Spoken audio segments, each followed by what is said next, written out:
This is a teaching of Hebrew Shalom Ministries, the Alef Bet series, Part 9, the Hebrew letter Tet. Shalom, Shalom. Welcome to the Alef Bet series, Part 9, the Hebrew letter Tet. This is what the Hebrew letter Tet looks like. If I were to draw a letter Tet, I would start with a horizontal line at the bottom. And then we take a vertical line and curve it inward at the top. Then another vertical line, and for this one, it's actually similar to the letter Zion there at the top. And there you have your letter Tet. The first aspect of Hebrew letters is the sound of the Hebrew letter. The Hebrew letter Tet has the sound of T, similar to English, so T, T. The second aspect of Hebrew letters is the numerical value of each Hebrew letter. The numerical value of Tet is 9. The numerical value of Tet is 9. So the numerical value has been going in order: Aleph 1, Bet 2, Gimel 3, Dalet 4, Hey 5, Vav 6, Zayin 7, Het 8, Tet 9. An example of a Hebrew word that begins with the letter Tet would be the Hebrew word Tov, which means good. And by now you know all three of these letters. You have Tet, a Vav, and a Bet without the dagesh, so it's actually a vet, a V sound, so Tov. A few things to notice here. On the Tet, I left it sort of hanging without the additional notch of the Zion there. That's just a different font. I'm using different fonts, so you get used to that. Also a reminder that the Vav, when it has the dot above it, that's the Holam vowel that sounds like the O.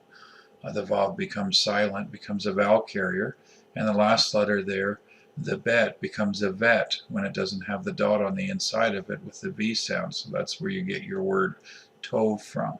A little bit of practice with the numerical values. Tet has a value of 9, Vav 6, and Bet 2. Remember, we're going right to left. As you add those numbers together, you get 9 plus 6 plus 2, which gives you a sum of 17. This is where we get the numerical value of the word Tov is 17. The letter Tet is the least common letter in the Torah, meaning that in the first 5 books of the scripture, called the Torah, there are 304,805 letters. The most common letter Yod occurs 31,530 times. Tet, the most infrequent or rare letter, occurs 1,802 times. The letter Tet is the least common letter in the Torah. The first occurrence of the letter Tet is in Genesis 1:4 in the Hebrew word Tov, which we just discussed. In Genesis 1:4 it says, "And God saw the light, that it was good," the Hebrew word Tov, "and God divided the light from the darkness." This first use of the Hebrew letter Tet gives us its essential meaning. The letter Tet means good or goodness, but specifically the meaning of Tet is good that is hidden good, like the light separated out of the darkness. A good verse for this is Genesis chapter 50, verse 20. "But as for you, you thought evil against me, but God meant it unto good." This, of course, is Joseph speaking of his trials he went through, how his brothers betrayed him, and then in the end, God turned it around for good. My wife and I use a Hebrew expression a lot, Gamzu Latoiva, or Gamzu Latova, depending on how you want to pronounce it. In Romans chapter 8, verse 28, "And we know that all things work together for good to them that love God, to them who are called according to his purpose." So there's a condition there, but the promise is that God, who's a good God, will work all things together for good if we love God and we're called according to his purpose. In the Hebrew, this concept is Gamzu Latoiva. The letter Tet is sometimes seen as representing the 9 months of pregnancy, the hidden goodness that comes at the end with the baby that's born. The empty space inside of the tet represents the womb with the unborn baby. The ultimate example of hidden goodness emerging, of the enemy meaning it for harm, but God meaning it for good, is that sometimes the letter tet is pictured as a serpent. In this interpretation, you see on the right hand side is the curled vertical line, there is the tail of the snake, and on the left hand side, the head of the snake. This is the snake coiled around somebody, surrounding somebody. With the story of Joseph, Joseph says the enemy meant it for evil, but God meant it for good.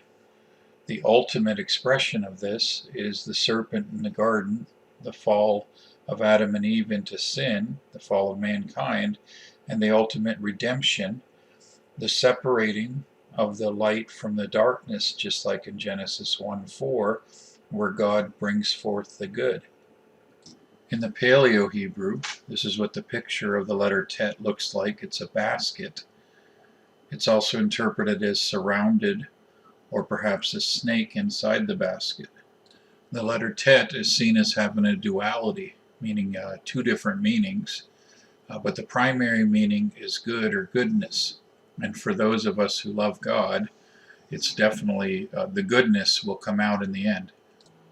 There's a worship song titled Surrounded, and in the song it talks about feeling like we're surrounded by the enemy in a hopeless battle, but through praise and worship and trusting in God's goodness, we know that we're really surrounded by God and His forces, His angels. So tet is the letter of good or goodness, but goodness coming out of a situation where it seems like the serpent has won, where it seems like the enemy has surrounded us.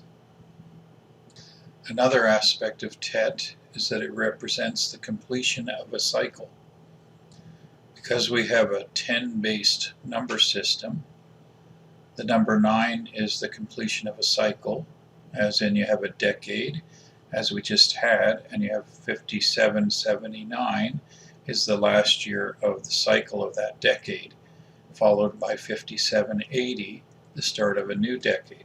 When one takes the number 0, or the symbol 0, and adds it to the numbers 1 through 9, you get 10 different numbers in our 10-base number system. To illustrate this, take for an example the number 347. 3 plus 4 plus 7 equals 14. Subtract 14 from 347, you get 333.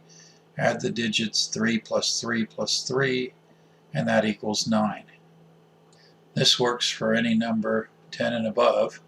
So take the number 175 as another example. Add the sum of the digits 1 plus 7 plus 5 equals 13.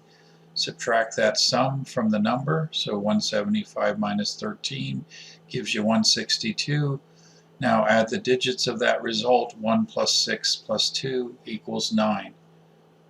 You may need to pause the video, rewind it, to look that over a few times, but no matter what 3-digit number you put in there, if you follow that formula, the sum is always 9, following that formula, which is just a fancy way of showing that we have a 10-base number system, that 9 digits is the foundation of the 10-base number system.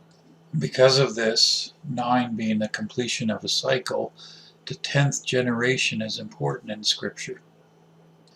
From Adam to Noah was 10 generations. So you had the 9 generations which completed the cycle, and in the 10th generation came the flood.